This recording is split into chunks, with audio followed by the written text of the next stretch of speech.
Hello, everyone. Welcome back to the INTJ Talk Podcast.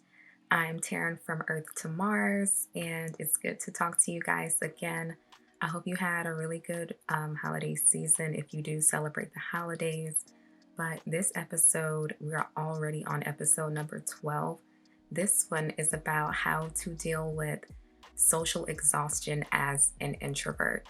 And if you are an introvert, you already know that it doesn't take very much to drain your social battery. You probably often feel burnout more times than the normal person. So, this episode, I'm going to give you a few tips on how I personally deal with social exhaustion. So, the first tip to dealing with social exhaustion as an introvert is to identify your triggers. Are there certain things that trigger your exhaustion? And what tasks or people play into your introvert burnout? If you can pinpoint those specific triggers, you can do your best to limit them or to better prepare yourself for them.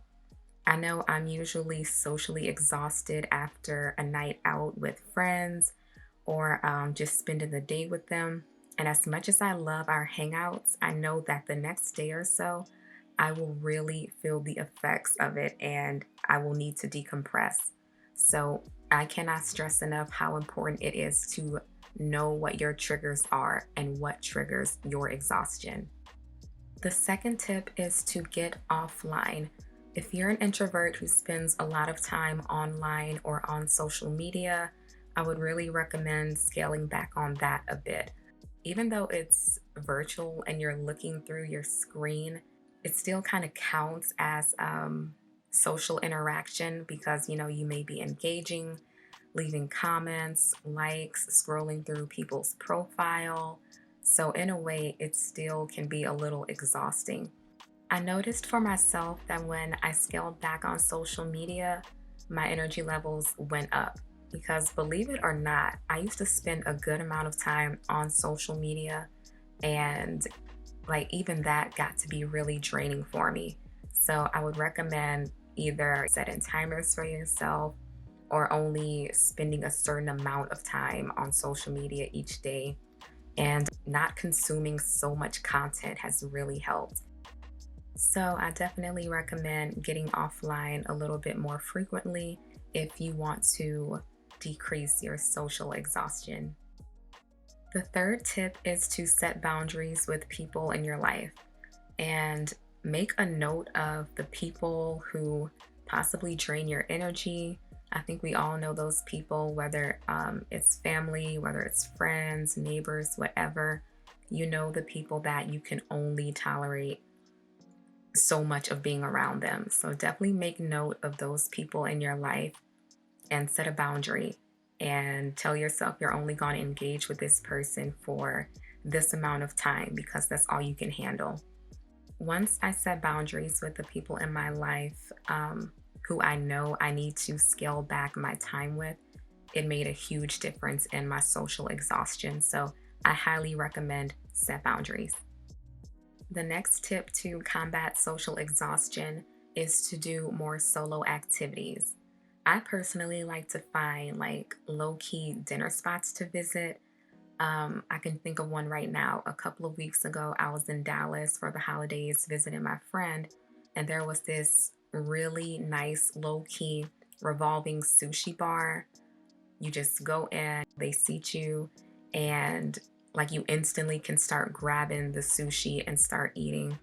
And they have so many different solo people coming in. They also have, families and stuff too, but it's just so low key and it's just so chill that I went there 3 times that week that I was there. So if dinners or lunches are your thing, I definitely recommend finding a solo, nice chill spot to go to. You can also do solo sports like jogging or biking. You can go to the movies alone, or you can just put your phone on Do Not Disturb and stay in bed with Netflix. It honestly does not matter, just as long as it is a solo activity. I find that solo stuff definitely helps because we are introverts. We like being by ourselves more than anything. So you really need that alone time every week. Now, this sixth tip is actually a way that you can get ahead of social exhaustion.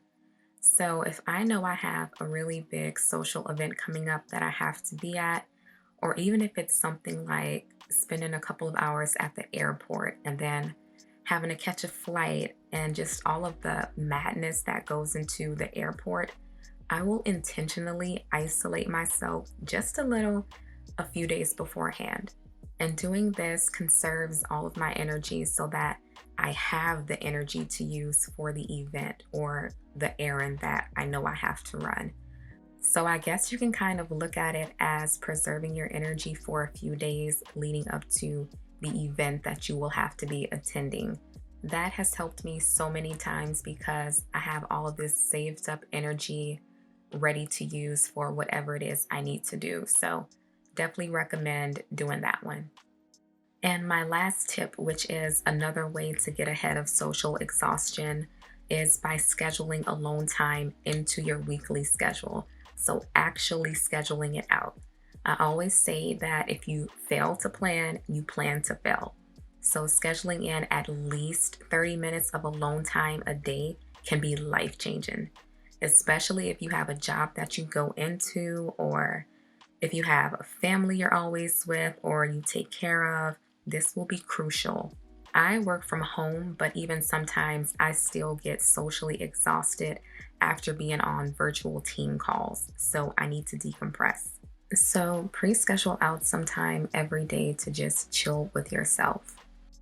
Well, those are tips that have drastically helped with my social exhaustion, and I hope they are of assistance to you as well.